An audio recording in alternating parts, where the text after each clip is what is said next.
The security camera captured her walking into the park at 2:47 p.m. It never captured her walking out. Between those two cameras, separated by only 300 feet of open grass, Rebecca Marsh simply ceased to exist. Rebecca was a 34-year-old graphic designer from Portland, Oregon. She lived in a quiet neighborhood near Laurelhurst Park, a place she walked through almost every day. On June 14, 2023, she left her apartment at 2:30 p.m. to meet a client at a coffee shop on the other side of the park. Her phone was fully charged.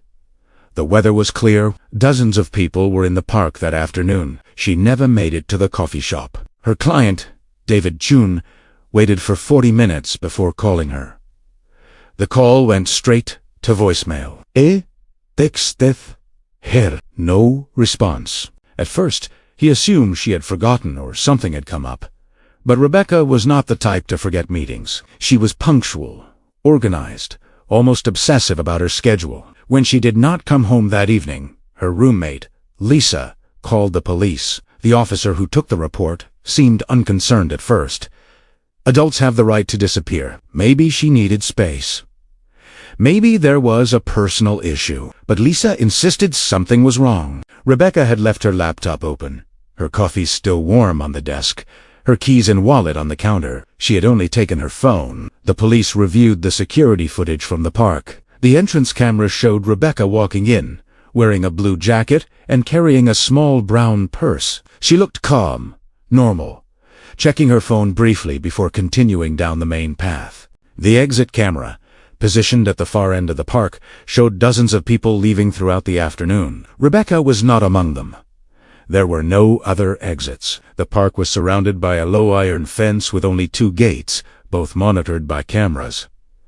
She did not climb the fence. She did not leave through the trees. She simply walked into the park and disappeared. Detectives interviewed everyone they could find who had been in the park that day. A jogger remembered seeing a woman in a blue jacket sitting on a bench near the pond. A mother with 2 children recalled someone matching Rebecca's description walking past the playground. An elderly man said he saw her stop to tie her shoe near the rose garden. But no one saw her leave. No one saw anything unusual.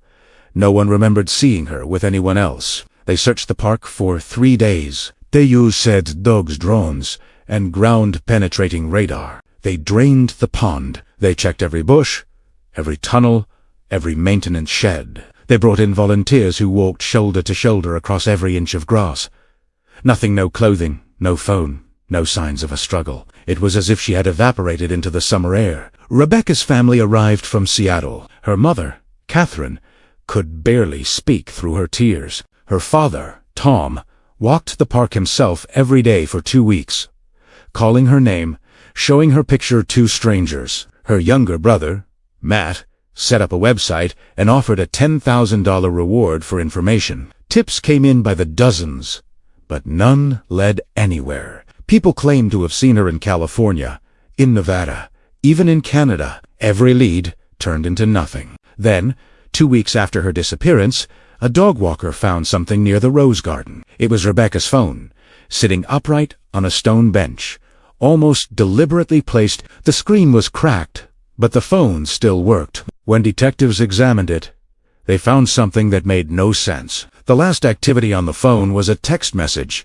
typed but never sent, time-stamped at 2:52 p.m. on the day she disappeared. It was addressed to her roommate, Lisa. The message read, "I see him. I was right. Don't follow me."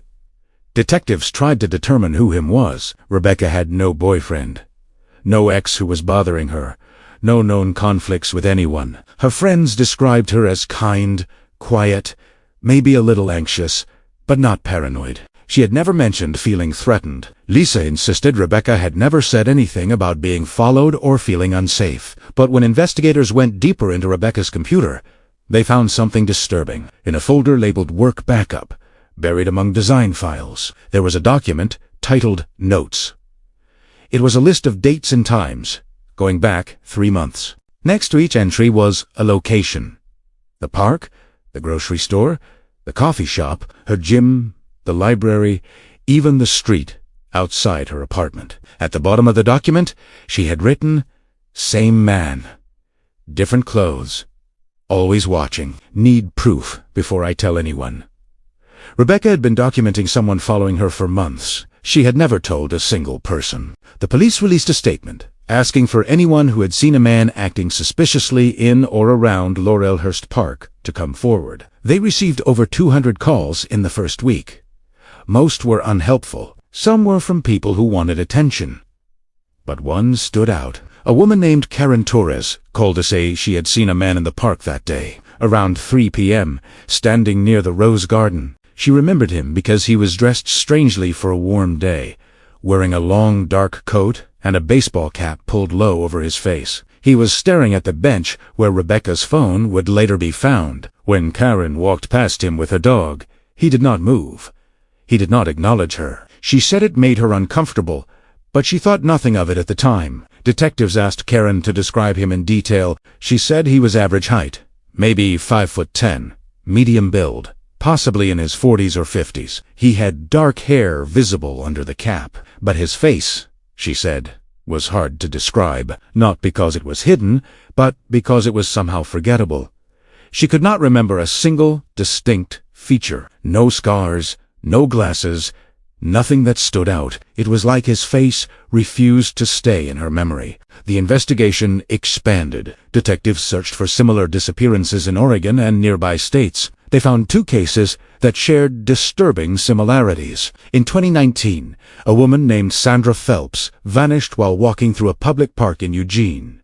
Her phone was found 3 days later on a bench. In 2021, a woman named Michelle Tran disappeared during an afternoon walk in Tacoma. Her belongings were discovered neatly arranged on a park table. Both women had been in their 30s. Both had been alone. Both cases remained unsolved. Both families reported that the women had seemed anxious in the weeks before they vanished. Rebecca's family struggled to understand. Her mother believed she had been taken, that someone had planned this for months. Her father thought she might have run away, overwhelmed by fear, though he could not explain why she would leave everything behind. Matt, her brother, became obsessed with the idea that Rebecca had uncovered something dangerous, something that made her a target. He spent hours online, reading about unsolved cases, searching for patterns. The police had no answers. Without a body, without witnesses, without evidence of foul play, the case stalled. The media attention faded months passed. Then, yet, in May 2024, a hiker in the Columbia River Gorge, about 30 miles east of Portland, found a small brown purse hidden under a pile of rocks near a remote trail. Inside was a driver's license, a credit card, and $20 in cash. The license belonged to Rebecca Marsh. The area was searched extensively for 2 weeks. Cadaver dogs were brought in. Helicopters scanned the forest. Volunteers combed through the dense woods. No other evidence was found. No remains, no clothing, no signs of a campsite or struggle, just the purse, placed carefully, deliberately, as if someone wanted it to be discovered but nothing else. Detectives returned to the park with fresh eyes. They re-interviewed witnesses. They reviewed the footage again, frame by frame, looking for anything they might have missed. And then, a new analyst brought in to examine the case noticed something no one had seen before. In the corner of the entrance camera footage, at 2:48 p.m., there was a figure standing in the shadow of a large oak tree. The figure was barely visible, partially obscured by branches and the contrast of light and shadow, but it was there, motionless, watching Rebecca as she walked past. The figure wore a long dark coat and a baseball cap. Detectives enhanced the image as much as technology would allow, but the resolution was too poor.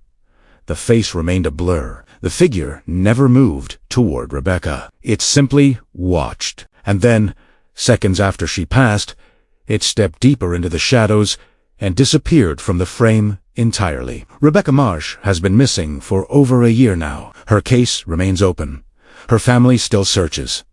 The police still investigate. But no one can explain what happened in those 5 minutes between the two cameras. No one can explain the message on her phone, or the man in the shadows, or why her purse appeared miles away in the forest. No one can explain how a woman vanished in broad daylight in a crowded park with no trace. Some believe she is still alive, hidden or held somewhere, waiting to be found. Others believe she is gone, a victim of something darker than anyone wants to imagine. Investigators privately admit they may never know the truth.